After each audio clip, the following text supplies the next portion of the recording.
Welcome back everyone. आज हम यहाँ पे बात करेंगे टाटा मोटर्स की। ये स्टॉक हमारे पोर्टफोलियो में रहना चाहिए या नहीं रहना चाहिए, और अगर हमें ये स्टॉक लेना है तो हम अभी इसको बाइंग कर सकते हैं या नहीं कर सकते। इसके लिए अब मैंने यहाँ पे क्या किया है, एनएससी की साइड ओपन किया है और एनएससी के साइड में यहाँ पे टाटा मोटर्स का स्टॉक ओपन किया है। अगर हम कल के दिन के इसके प्रीवियस क्लोज की बात करें तो यहाँ पे इसका प्रीवियस क्लोज यहाँ पे था 422.15। ओपन ये कहाँ पर हुआ था, 423.75। हाई इसका अगर देखें तो 427.25 और लो अगर देखें तो 417.70। इतना लो था। अगर ट्रेडेड वॉल्यूम की अगर हम यहाँ पे बात करें तो यहाँ पे ट्रेडेड वॉल्यूम हमें दिखाई दे रहा है 2,29,75,581 और ट्रेडेड वैल्यू अगर यहाँ पे देखें तो 96,708 यहाँ पे हमें दिखाई दे रहा है। अगर यहाँ पे डिलीवरी पोजीशंस इसके देखें तो डिलीवरी पोजीशंस में भी यहाँ पे बहुत ज़्यादा वॉलिडिटी हमें दिखाई दी और यहाँ पे उसकी जो ट्रेडेड क्वांटिटी थी वो यहाँ पे 2,29,75,581 तक की यहाँ पे थी।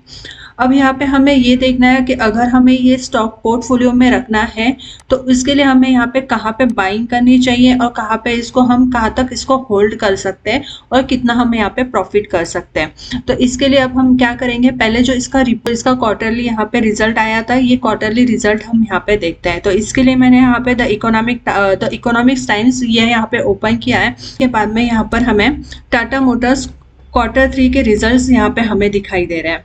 ठीक है, तो इसमें हमें क्या दिखाई दे रहा है कि Tata Motors Q3 results automaker swing back to profit after 7 quarters. मतलब ऑटोमेकर मतलब यहाँ पे है टाटा मोटर्स, तो टाटा मोटर्स का क्या हुआ है, यहाँ पे स्विंग्स बैक्स हुआ है और प्रॉफिट आफ्टर 7 क्वार्टर्स के बाद में इसका यहाँ पे हमें प्रॉफिट मतलब लॉस के बाद में 7 क्वार्टर्स के लॉस के बाद में यहाँ पे हमें क्या दिखाई दे रहा है, इसका प्रॉफिट दिखाई दे रहा है। और रेवेन्यू जंप अगर यहाँ पे देखे जाए तो ईयर ऑफ ईयर में यहाँ पे हमें कितना परसेंट दिखाई दे रहा है, 22% यहाँ पे हमें दिखाई दे रहा है। अब थोड़ा सा इसको हम डिटेल्स में देखते हैं, क्योंकि जब भी हम कोई स्टॉक यहाँ पे बाय करते हैं पोर्टफोलियो के लिए तो थोड़ा सा उसका डिटेल्स जानना हमारे लिए जरूरी होता है। तो यहाँ पे हम इसको थोड़ा सा डिटेल्स में जानने की यहाँ पे कोशिश करते हैं। तो अगर यहाँ पे देखो तो ऑटोमेजर Tata Motors NSE 0.73 was back in the black after 7 quarters as the company on Wednesday posted a consolidated net profit। अगर यहाँ पे देखें in the black after 7 quarters मतलब यहाँ पे लॉस के बाद में 7 क्वार्टर्स के लॉस के बाद में अगर हम यहाँ पर देखो तो हमें क्या दिखाई दे रहा है, वेडनेसडे वाले दिन पोस्टेड कंसोलिडेटेड नेट प्रॉफिट यहाँ पे कितना दिखाई दे रहा है, 2,958 करोड़। इतना यहाँ पे हमें क्या दिखाई दे रहा है, इसका नेट प्रॉफिट यहाँ पे दिखाई दे रहा है। Ended the December for the quarter ended December मतलब ये 2022 का यहाँ पे हमें क्या दिखाई दे रहा है, इसका नेट प्रॉफिट दिखाई दे रहा है जो है यहाँ पे 2,958 against a loss of 1,560 crore a year ago. मतलब अगर यहाँ पे इसका लॉस अगर हम यहाँ पे देखें तो इसका जो लॉस हमें यहाँ पे दिखाई दे रहा है वो कितना दिखाई दे रहा है, 1,516 करोड़ का लॉस है। और ये लॉस कवर करके अगर यहाँ पे देखो तो कंपनी ने यहाँ पे कितना प्रॉफिट किया हुआ है वो हमारे सामने है, 2,958 करोड़ का यहाँ पे प्रॉफिट किया हुआ है। The profit figure is way higher than the ET now poll of ₹285 crore. मतलब एक अनुमान एक अंदाज ईडी को बोला था पोल के लिए, तो उन्होंने एक अंदाज लगाया था यहाँ पे कि 285 करोड़ तक जो है यहाँ पे क्या हो सकता है, ये कंपनी को यहाँ पे प्रॉफिट हो सकता है। पर हम यहाँ पे देखें जो 285 करोड़ से इसने यहाँ पे जो प्रॉफिट किया है वो कितना किया है, 2,958। मतलब ये जो हम अंदाज लगा रहे हैं ये अंदाज से भी यहाँ पे बहुत ज़्यादा प्रॉफिट हुआ है। अब अगर इसका रेवेन्यू की यहाँ पे बात करें, जो कंसोलिडेटेड रेवेन्यू अगर हमें यहाँ पे दिखाई दे रहा है from operation rose 22.5 year of year to 88,489 crore यहाँ पे दिखाई दे रहा है। अगर कंसोलिडेटेड रेवेन्यू की हम बात करें मतलब यहाँ पे उन लोग ने जो एस्टिमेट फिगर यहाँ पे बताई थी वो एस्टिमेट फिगर यहाँ पे हमें कितनी बताई गई थी, 82,738 करोड़ तक का यहाँ पे क्या बोला था उन लोगों ने कि यहाँ पे वो यहाँ पे रेवेन्यू इसका निकल सकता है। पर यहाँ पे अनुमान से ज़्यादा यहाँ पे रेवेन्यू कितना निकला, यहाँ पे 88,489 यहाँ पे इतना इसका रेवेन्यू यहाँ पे निकला हुआ है। अब देखते हैं यहाँ पे, थोड़ा सा पेज को मैं स्क्रॉल कर रही हूँ ताकि आपको समझ में आए कि मुझे क्या क्या बताना है आपको। उसके बाद में यहाँ पे अगर हम देखते हैं कि जब भी कोई कंपनी होती है तो कंपनी के अर्निंग सोर्स के लिए अलग अलग यहाँ पे देखने होते हैं। तो इसके लिए यहाँ पे क्या होता है, एक ईपीआई टीडीए होता है। जो कॉमर्स साइड के स्टूडेंट्स हो गए उन्हें ये समझ में आएगा कि ये जो होता है एक earning before interest taxes depression and amortisations इसे कहते हैं। ठीक है, इसका मतलब अगर इसका वैल्यू यहाँ पे उन्होंने बोला था निकालने के लिए, जो यहाँ पे था 9,900 करोड़, यहाँ पे 11% यहाँ पे निकाला हुआ है। और इसका मार्जिन अप्रूव कितना हुआ है, 19 बेसिक हुआ था।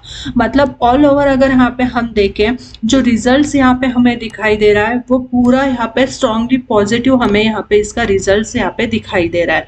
अब देखते हैं कि ये हमें रिजल्ट्स आने के बाद में जो स्टॉक है हमारा, वो स्टॉक चार्ट पे हमें कैसे दिखाई दे रहा है। क्योंकि हम यहाँ पे कोई भी स्टॉक जब हमारे पोर्टफोलियो में लेते हैं तो थोड़ा सा एनालाइज करके लेते हैं। अब देखो यहाँ पे क्या हुआ है, जब ये स्टॉक यहाँ पे मतलब जुलाई अगस्त में क्या किया था, यहाँ पे नीचे के साइड में, यहाँ से नीचे के साइड में मतलब 380, अगर यहाँ पे हम देखें तो 380 से क्या हुआ था, एक अच्छा जंप यहाँ पे दिखाई दिया था। ठीक है, और अच्छा जंप इसका हमें हाई जो यहाँ पे अगर हम देखें तो 480, मतलब इसने 500 के लेवल को यहाँ पे ऊपर जाने की कोशिश की हुई थी, पर क्या हुआ, 500 के लेवल को वो यहाँ पे ब्रेक नहीं कर पाया और फिर से यहाँ से हमें एक सेलिंग दिखाई दी। फिर सेलिंग दिखाई दी और सेलिंग का अगर यहाँ पे लो हम फिर से अगर यहाँ पे देखें तो वो हमें सेम नियर अबाउट 380 के आसपास, मतलब अगर यहाँ पे देखें तो 400 सेम यहाँ पे हमें दिखाई दे रहा है। फिर उसके बाद में यहाँ पे कंसोलेट किया, ये जोन में यहाँ पे कंसोलेट हुआ और फिर ऊपर के साइड में गया, फिर नीचे आया, फिर ऊपर, फिर एक सेलिंग्स हमें यहाँ पे दिखाई दी। और जो सेलिंग यहाँ पे दिखाई दी फिर वो नियर अबाउट हमें कहाँ पे दिखाई दी, 380 के पास में दिखाई दी। फिर वापस यहाँ से मार्केट कंसोलेट होता हुआ हमें यहाँ पे दिखाई दिया, ये स्टॉक कंसोलेट हुआ, फिर ऊपर के साइड में गया, फिर नीचे आया और फिर अब यहाँ पे एक ऊपर के साइड में जंप देने की कोशिश कर रहा है। अब हमें इतना तो पता है कि जब ये निफ्टी लिस्टेड स्टॉक है, जब भी निफ्टी यहाँ पे गिरेगा तो ये स्टॉक भी यहाँ पे गिरेगा। अगर अभी इसकी प्राइस हम करें तो नियर अबाउट इसका क्लोजिंग हमें जो यहाँ पे दिखाई दे रहा है वो 419 का है। अगर हमें 1-2 दिन में अगर बाइंग करना है और बाइंग के लिए अगर हमें ये यहाँ पे ये वाले लेवल पे मिलता है 411, या फिर ये भी लेवल को वो नीचे के साइड में ब्रेक करके यहाँ पे 400 के पास में भी मिलता है, तो यहाँ पे एक बाइंग की अच्छी अपॉर्चुनिटी मुझे यहाँ पे दिखाई दे रही है। तो आप यहाँ पे इसको बाइंग कर सकते हो। और अगर मतलब अगर जैसे कि अभी जो अडानी का यहाँ पे न्यूज़ आया हुआ है और उसका इम्पैक्ट यहाँ पे गिरता है और वो और नीचे भी जाता है और 400 के लेवल को ब्रेक करके 380 के पास में भी मिलता है, तो यहाँ पे हम बाइंग करके चल सकते हैं। मतलब आपको ये तो पता है कि अभी ये जो स्टॉक है इसके रिजल्ट्स बहुत अच्छे आए हुए हैं, तो ये यहाँ से ऊपर जाएगा और यहाँ पे आपको अच्छा प्रॉफिट करके देगा।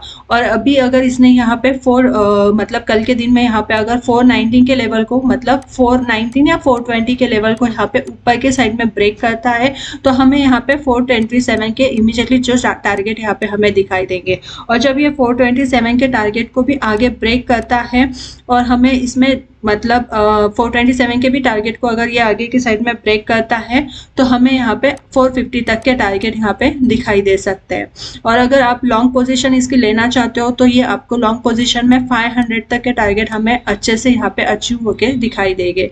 अब हमें यही देखना है कि अभी मतलब जो मार्केट है, अगर मार्केट कल भी यहाँ पे नीचे के साइड में हमें दिखता है और फिर ये स्टॉक और भी नीचे आता है तो बाइंग के लिए ये बेस्ट अपॉर्चुनिटी है, आप यहाँ पे बाय करके चल सकते हो।